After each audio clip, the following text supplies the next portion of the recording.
এদিকে চলছে আমার মর্নিং ব্রেকফাস্ট এন্ড তার সঙ্গে এখানে চলছে এডিটিং এর কাজ। ব্লগ আপলোডে চাপালাম। Good morning everyone, welcome back to the channel. কালকে রাত্রেবেলা তাদের শুয়ে পড়াটা খুব বুদ্ধিমানের কাজ হয়েছে, কারণ আমি অনেক ফ্রেশ ফিল করছি অ্যান্ড কোনো প্রবলেম নেই। আসলে কিছুই না, টানা 2-3 দিন থেকে না রাত জাগছি, ভুলভাল টাইমে ঘুমানো হচ্ছে, এ যা হয় আর কি। খাওয়া দাওয়া সব ঠিক আছে, বাট যদি ডাইজেশনটা ঠিকঠাক টাইমে না হয়, রাত জাগা হয়, তাহলে তো প্রবলেম হবেই। আপলোডে চাপিয়ে দিয়েছি অ্যান্ড আমরা নেবো এবার আমাদের ব্রেকফাস্ট। অল্প খেয়ে রাখা আছে, খাওয়া হয় না, যা হয় আর কি। কাজের মাঝখান থেকে আর খাবার থাকলেও বসে খাওয়া হয় না। যাই হোক, চলো দেখি খাওয়া দাওয়া কমপ্লিট করি। বিশ্বকর্মা পুজো তো, ঠাকুর মশাই এসছেন, আমাদের গাড়ি অ্যান্ড বাইক দুটোর একটু পুজো দেওয়া হবে।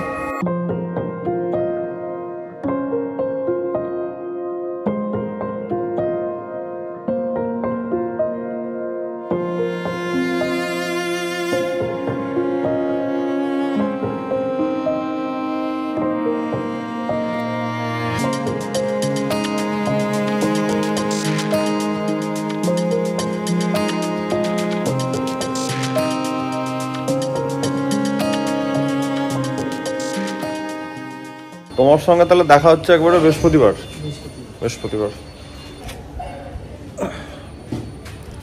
খেতে পাচ্ছে 12টা, আমরা বসে গেছি লাঞ্চ নিয়ে। খাওয়ার পিছনে কারণ একটাই, শোরুমে অনেক কাজ আছে। কালকে বলছিলাম মনে আছে যে একটা জিনিস অর্ডার দিয়েছি, সেই জিনিসটা চলে এসছে। সেই জিনিসটা কোথা থেকে এসছে সেটা একটা ছোট স্নিক পিক দিচ্ছি আমি, বাকিটা তোমরা দেখতে পাবে খুব জলদি। চলো তাহলে বেরোনো যাক। গাড়ি ওয়ার্ম আপ হয়ে গেছে, কাঁচ পরিষ্কার হয়ে গেছে, সব হয়ে গেছে।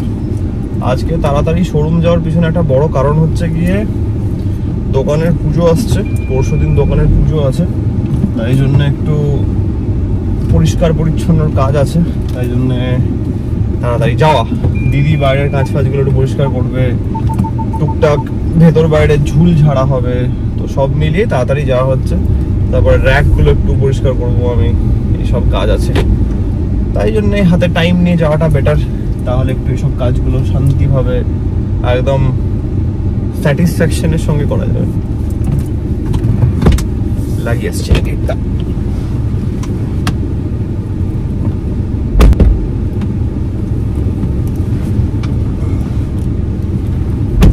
চলো বেরোনো যাক। রিফিলিং ডে, চলে এসেছি পেট্রোল পাম্প, তেল ভরাবো। আমি নর্মালি প্রেফার করি যে নর্মাল পেট্রোলই ভরানো, কারণ ইঞ্জিন অয়েল যখন ভালো থাকছে আর গাড়ি ঠিকঠাক পিরিয়ডিক্যালি মেনটেন হচ্ছে, তখন প্রিমিয়াম ভরানোর কোনো দরকার নেই। ঠিক আছে, হ্যাঁ, তখন প্রিমিয়াম ভরানোর কোনো দরকার নেই।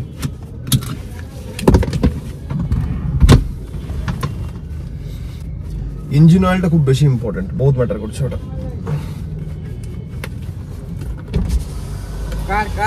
কাট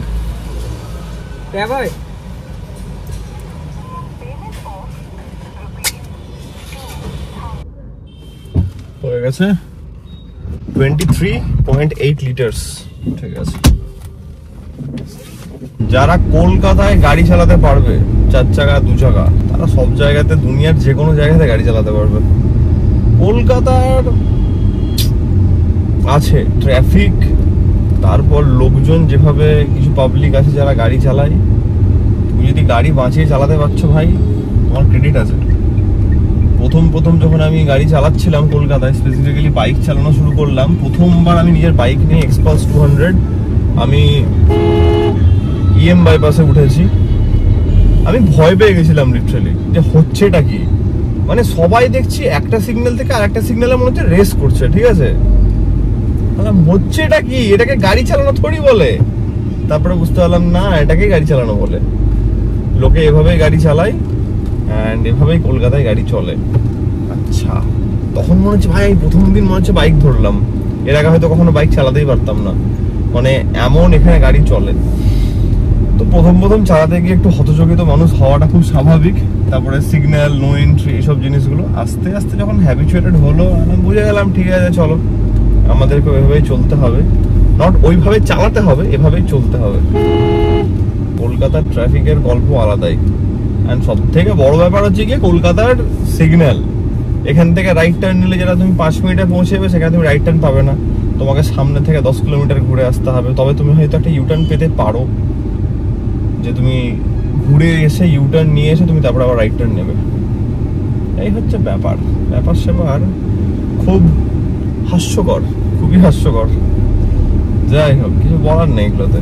মানে আমি প্রথম কেস খেয়েছিলাম একটা, আমার মনে আছে কি বলবো, নো রাইট টার্ন এমনি একটা কিছু ছিল, ঠিক আছে। ও সরি, ওয়ান ওয়ের একটা কেস খেয়েছিলাম। না, বোর্ড তো লাগানো আছে স্যার, বোর্ড তো দেখা যাচ্ছে না, গাছের ডালের আড়ালে বোর্ড ঢুকে গেছে।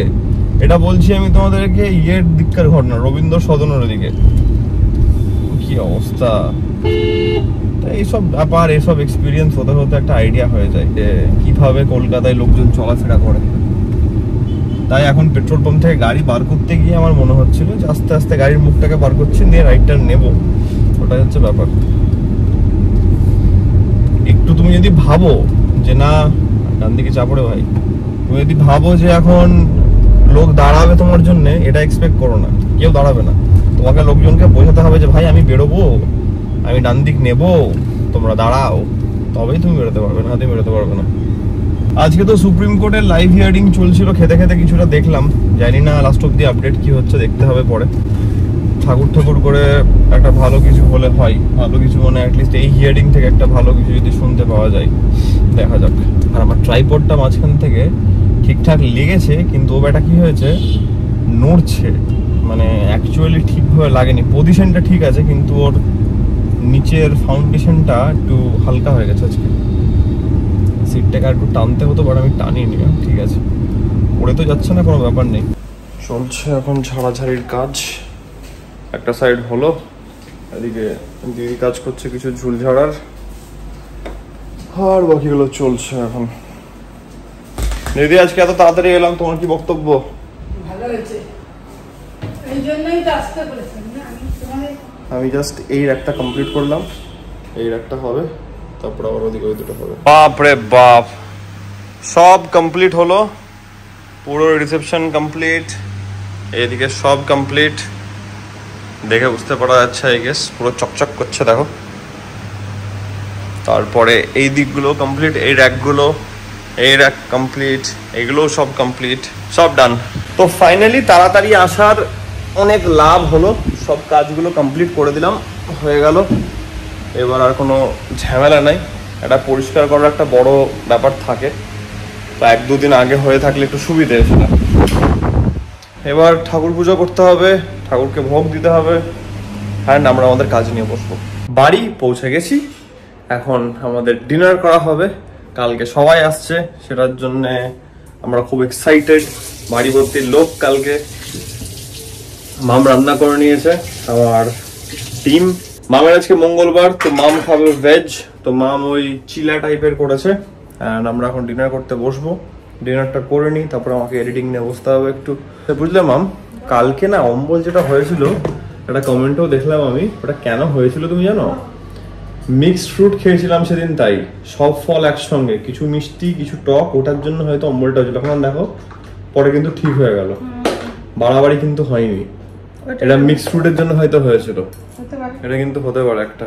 তো ঠিক আছে, এটাও আমরা মাথায় রাখবো। তাহলে টিভি দেখতে দেখতে একটু খাওয়া হোক। আজকের ব্লগটাকে আমি এত অব্দি রাখছি। আশা করছি আজকের এই ব্লগটা তোমাদের ভালো লেগেছে। হ্যাঁ, তোমরা জানো যদি ব্লগটা ভালো লেগে থাকে, then as usual do like, share and subscribe. খুব জলদি দেখা যাচ্ছে নতুন ব্লগের সঙ্গে। Till then take care, be safe, bye bye, good night.